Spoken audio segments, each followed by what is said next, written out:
as a student, could you explain your role in the district, let's say during the years of 1971 and 1997? I was a student. I came into the Kansas City, at that time it was Kansas City, Missouri, KCMSD, so Kansas City, Missouri School District, as a kindergartner in 1990. I graduated from Paseo Academy in 2004. So between that period, it would have been like kindergarten through like sixth grade. I attended Satchel Paige Elementary. I was the first kindergarten class to go from kindergarten through fifth grade, Oh, okay. kindergarten through fifth grade in the new building. They had just erected the building at that time, and I remember Banneker had just opened at that time too. And I remember my mom coming into my room and saying, "Well, which school do you want to go to? You want to go to this one, or you want to go to this one?" I was like, "Well, what's the difference? Like, they're both schools." She said, "Well, this one has a swimming pool." It's like, sign me up. Like, I want to go to the one with the swimming pool. So that I went to Satchel Paige, and from there I transitioned to Paul Robeson, which would have been on the same track because Satchel Paige was Classical Greek Academy, and so was Paul Robeson. So that was the track that I followed in the district at that time. And did you mention Central? What did you say about Central? You mentioned about Central was the high school for the Classical Greek theme. So that would have been, if I'd stayed on that track, on that track that would have been the direction that from I Paul from Robeson. Paul Robeson. There were a lot of people from um, the Central neighborhood who went to Paul Robeson and ended up going to Central. We had a really great drum line at that time and marching band, and Central at the same time had a lot of the same things to offer. They had athletics, they had music, which would have been the track for the more traditional. Of course, Paseo is the school that is the Performing Arts Academy, and that is actually where I ended up going to and graduating. So yeah, that Okay. Central. That's where Central So kind of what comes in. was it like being a black student in the Greek classical theme at Satchel Paige? What was the curriculum like? The things that stand out the most to me about going to Satchel Paige at that time was the extracurricular things that went on around the classical Greek theme. Every year at the end of the school, towards the end of the school year, we had Olympics. So we would, every class would troop down the hall. We'd have our Satchel Paige T-shirts on that were purple and gold and had the Phoenix on it because the Phoenix was our mascot. We'd meet in the gym. We'd have an auditorium, kind of like an opening ceremony, and then each grade would compete in Olympic events. So we had track, we had swimming, we had gymnastics, we had all of these things that were Olympic themed based on the Greek, the Olympics. Um, that stands out the most to me. Mm-hmm. Another one of the things that I know was really big, at least from my recollection, was the, I guess you could say, the emphasis on like sports or being physical and being active. I know we had full out gymnastic equipment. We had balance beams, low beams, high beams, parallel Mm-hmm. bars. We had a full swimming pool. We had all the facilities that we needed to be very active. We had a relatively, we had all this acreage because of where the school is positioned on the old Fairyland Park grounds. There's all this acreage, so we had nothing but space to do all of these, really amazing physical things. So that's probably more of what stands out the most to me. I know that there were a couple of teachers who really kind of focused on the mythology and getting into a lot of those kind of things, but not everybody had the same focus on that. But that's one thing that I can say for sure that was school wide is that everybody participated in the Olympics and everybody contributed. And even it wasn't necessarily, it was, I'm thinking about one year in particular where each class had a country that they represented. And I remember my fourth grade year, my teacher at that time, Miss Bauer, her mother was from Germany. And so we were Germany in the parade of nations that year, and that was something that was pretty cool because we got a chance to learn a lot about Germany. Her mother came in and talked to us. We got a chance to learn some German, and those are some of the memories that stand out a lot to me.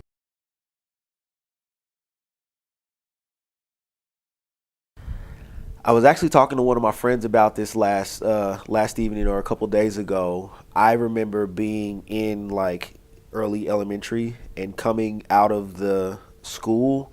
It felt like I was walking out of the airport because you had taxis, you had little buses, the little van buses, you had the big buses, you had parent pickup, and you had all these people that were shuffling around and moving all these different directions. That was like, I feel like I'm getting ready to catch an airplane or something. I do know that really stands out to me the most is that the way people came to and from school was like, this is a lot, to know that like you had like up the hill, because Satchel Paige sits at the bottom of a hill. Up the hill you had taxis, and they dismissed the taxi riders out, and then they pull off.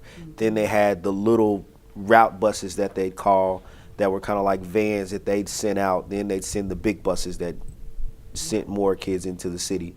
So what were the demographics like at the school? Early on, Satchel Paige. yeah. Okay. Early on, it was pretty mixed. I remember being in kindergarten and having white and black, but as I got older, it got more decidedly black. Because I guess at that time it was phasing out. The program was phasing out. I remember seeing kids early on in the school year that had transitioned out. I mean, and that happens at any school, but it was like the black kids were staying and the white kids weren't. Did that have a lot to do with the transportation? I'm not 100% sure. I mean, I was so young at the time that I can't say specifically exactly what it was that took them out of the district. All I know is that they weren't there. And So the older I got. Were you still seeing the cabs at that time? Oh no. By the time I was in the 5th grade, the cabs were gone. Absolutely, the cabs were gone. I want to say that by the time I was in the 2nd grade, that had been phased out. The cabs were gone. The cabs were gone. Even the small buses, the little van buses or the short buses, were gone.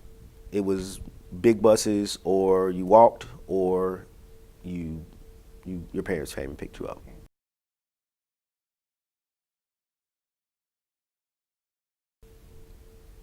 I don't know if I can say specifically, considering that I was as young as I was. I grew up maybe a quarter of a mile away from Satchel Paige. Like I grew up right almost smack in between Satchel Paige and Banneker. So transportation was never really an issue for me because both of my parents had cars, and worst case scenario, we could walk to school if we needed to. But we never had to. We never really, well, I guess we kind of started catching the bus for extended day later, like probably about 5th grade. I remember riding the bus home from extended day just because my father, is a barber, and he would cut hair in the evening, and it was just more convenient for us to catch the bus most of the time. I feel like it is our job, and I say our because I am an educator, it is our job to make sure that we're providing the best education to whoever is in our community. As far as the efforts to integrate, I feel like if we're doing everything we can and making sure that we're providing adequate resources for the people that are in our community, then everything fixes itself. It shouldn't be an issue of you have to move from the inner city to a suburban area to receive a quality education. The existence of a middle class in Kansas City proper is none. There really isn't any. The population that I teach right now, I can look across the swath of our elementary school and even the middle school and see maybe a handful of what would be considered almost middle class families. Like that to me is troubling.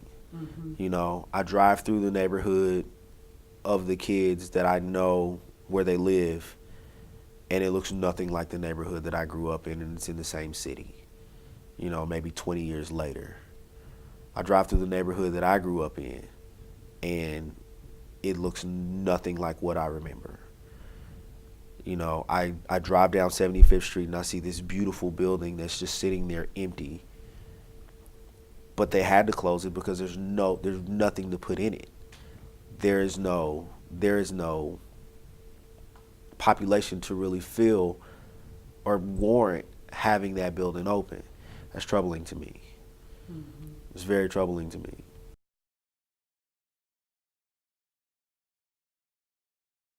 I don't know if any of that was really ever projected onto me. Not that I can definitely recall as far as integration goes, because I feel like, you know, well, let's think about this a little deeper. From kindergarten to 5th grade, I never had a black teacher. Well, I take that back. I had a black gym coach, I had a black swimming coach. That's it. Every other classroom teacher was predominantly white and female.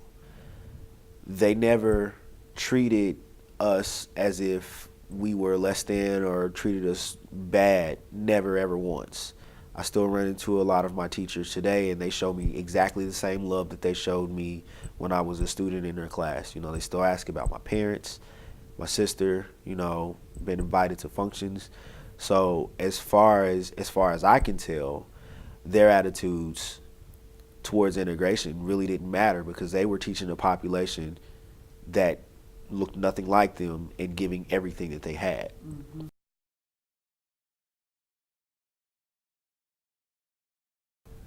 I don't know if I did because I grew up in the neighborhood that I went to school in. Like, I went to the schools that were relatively close to me. You know, like I said, Satchel Paige was about a quarter of a mile away from where I grew up. Paul Robeson's about 5 miles from my home. Mm-hmm. Paseo was not quite 10 miles.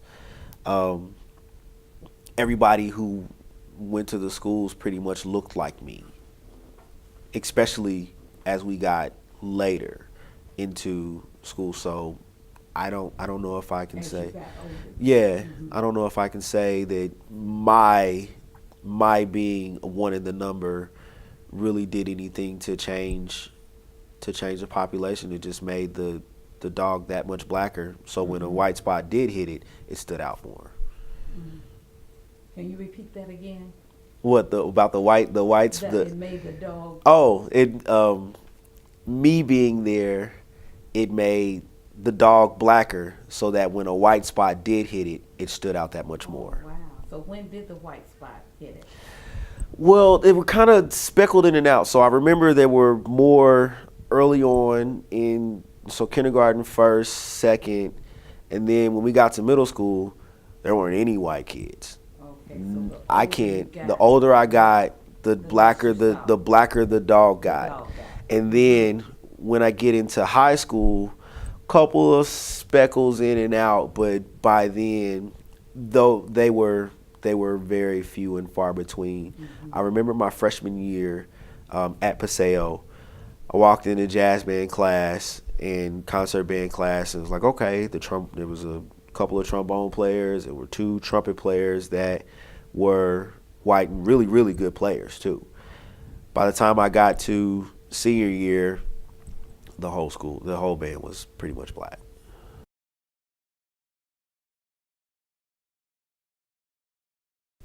I don't know if it did.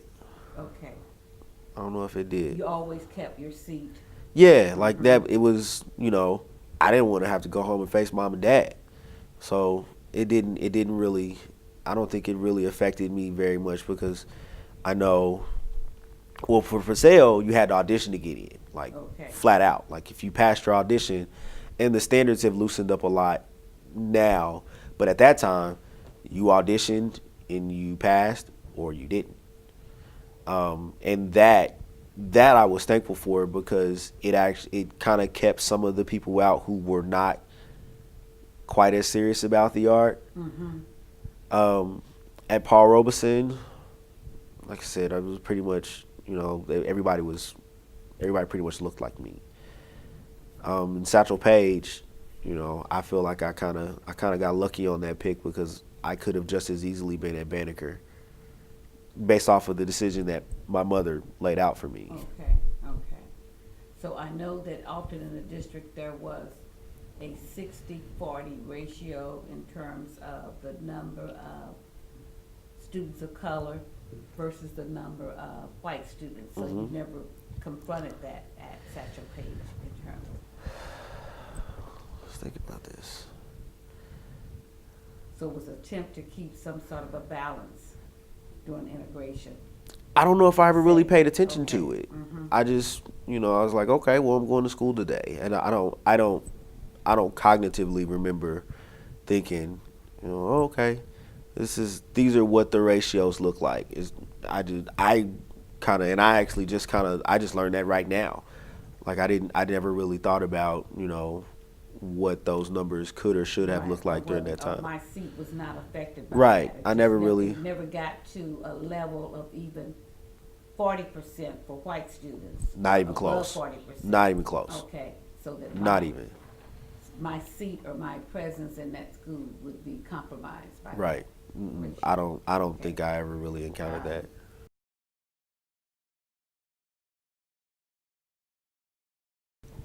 I don't think that we were ever held back in a sense of the teachers were trying to like kind of truncate things for us. I actually remember specifically in the 7th grade, Miss Jones was her name. She was a social studies teacher. And I'd actually been switched from one team to another team because of academics.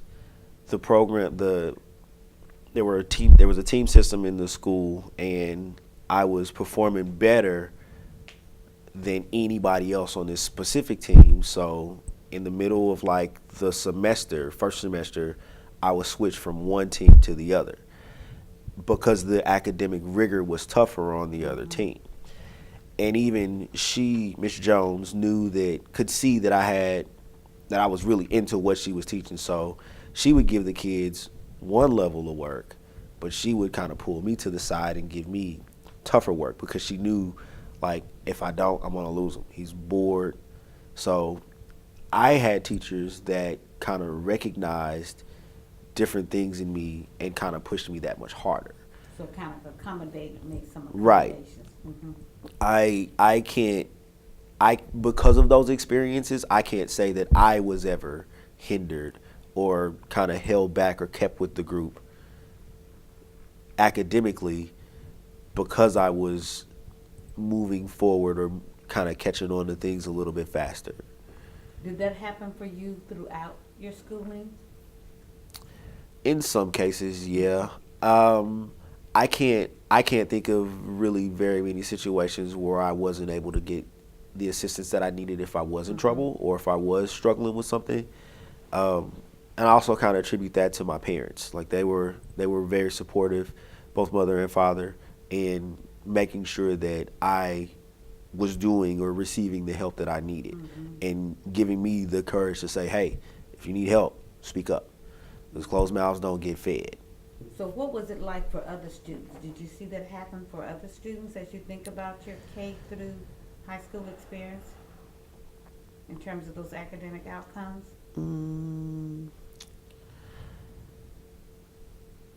I guess when I think about academic outcomes, I think about behavior as well. And I think about the kids that ended up being, quote, the troublemakers. But I also, as an educator, understand that behavior is often a mask or another red flag of something else that can be going on. So I don't know if I can really think of any specific instances where I can say that this specifically happened.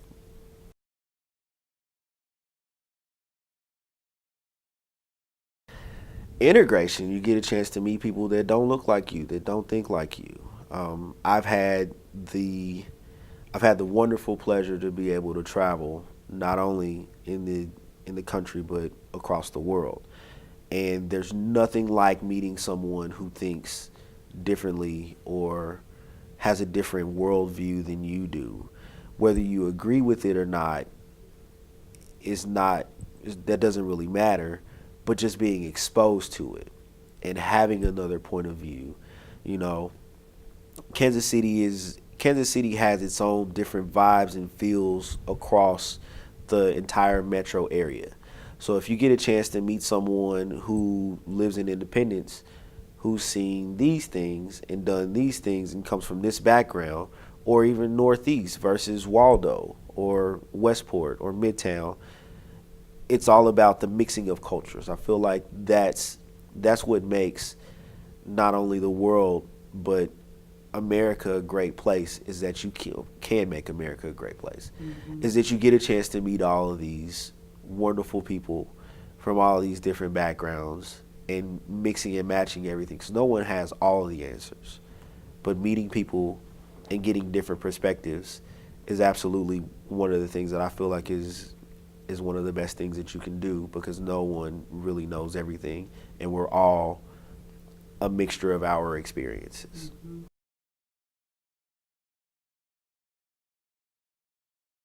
I think that school integration to me should be a situation to bring people into the community, to move into the community. That's the way I see it. If you know that, I'm thinking specifically about the arts. I'm really tied to the arts as a music educator and a graduate of Paseo.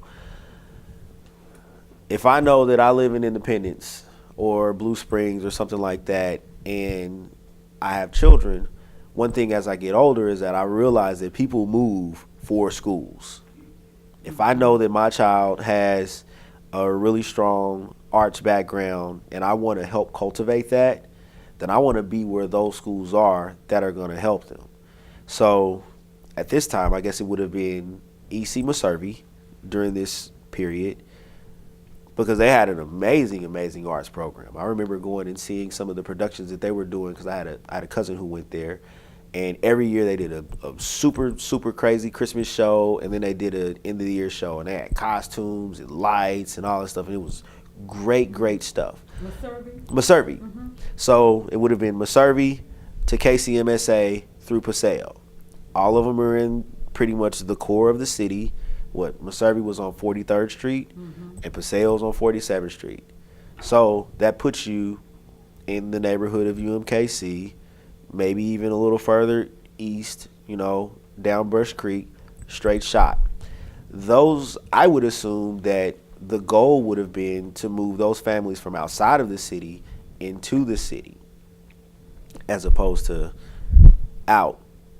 Because, I guess with transportation, you have the ability to move, to transport the kids back and forth. Because not everybody moves for schools, but I'm just thinking about, a lot of the decisions that my friends are making right now with their kids. Like, well, I really can't afford to stay in the district because I don't want to send them to anywhere in the district. So I have to move to Blue Springs. I have to move to Shawnee Mission. I have to move to Lee Summit. I have to move north of the river. I would assume that effect should be with the integration. It should have been the other way. It's like I've got quality schools that are here that are going to help serve, my kid. I can travel for work if I need to, but I want to be close to these schools. So I would assume that integration, or having a magnet program, or however, would be to bring people into the school as opposed to into the city as opposed to out. Did you see that accomplished? Not really. Okay. Not during my time in the district. Okay, in terms of that.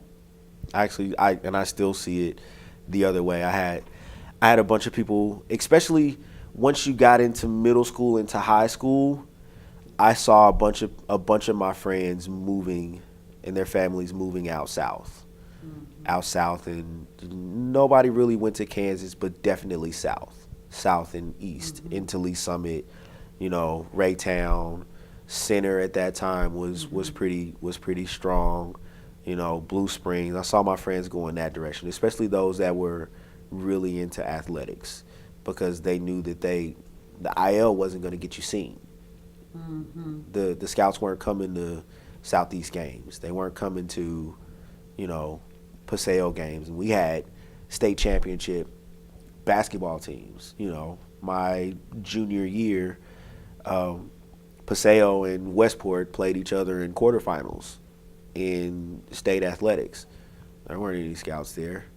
We didn't have a football team in Paseo that was very good, but we had a bunch of football stars that grew up in the inner city that ended up going to like Rockhurst and Shawnee Mission and other places like that, because that's where they could get seen. So if integration is supposed to bring people into the city, but there's not an audience to showcase the things that you're doing, then what's the point?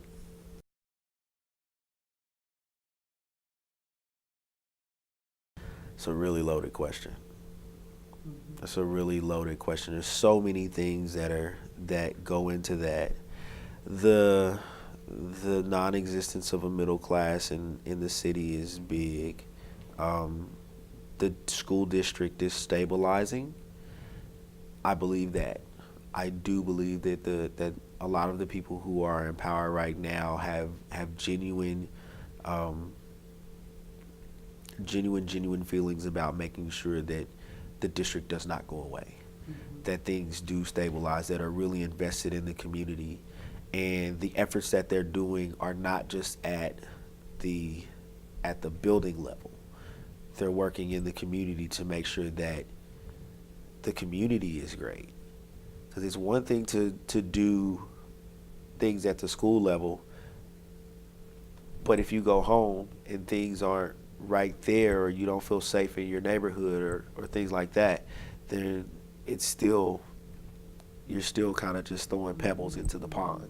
Yeah, academic outcomes are like, I feel like if we're thinking about academic outcomes, I feel like a lot of times that's thinking kind of on a smaller scale.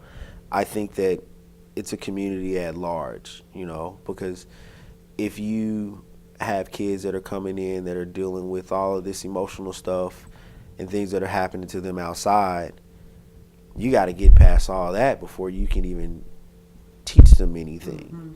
So I feel like the position that we're in right now is community building. And I feel like that is what the goal of integration is community building, resources, having access to those different things inside and out. You're trying to bring people in that have different resources than others, because I know somebody that you don't, and vice versa. So I think I sometimes when you get to academic outcomes, it's like, okay, but what else is really going on? Because kind of like I mentioned earlier in the interview, if you got kids that are dealing with stuff outside, you got to get past all these other barriers before you can even get to the point to get to those academic. How would the community? What would you vision?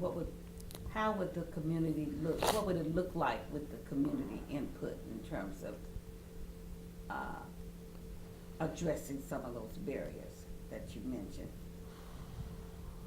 You talked about That's another. community input. That's So what do you think has to another. happen? That's another really loaded question. It's there's so many things. I feel like there's a mindset. So many things.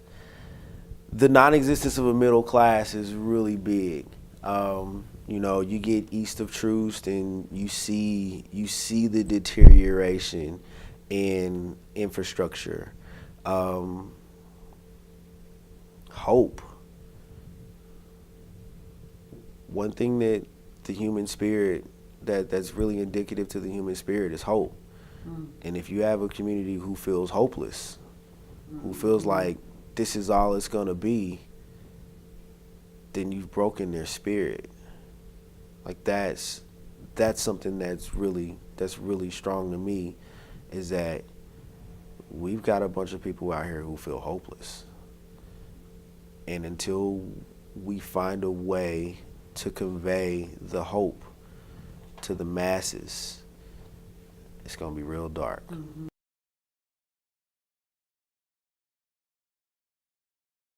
I feel like we're being told a lot of things. We're being told a lot of things, and we're being sent a lot of messages that aren't necessarily true. We're being force fed information that's I'm thinking about, like, I'm a musician, mm-hmm. So I'm like hearing like lines from songs in my head and like things that I've read, and I'm trying to be as concise as I can. Mm-hmm.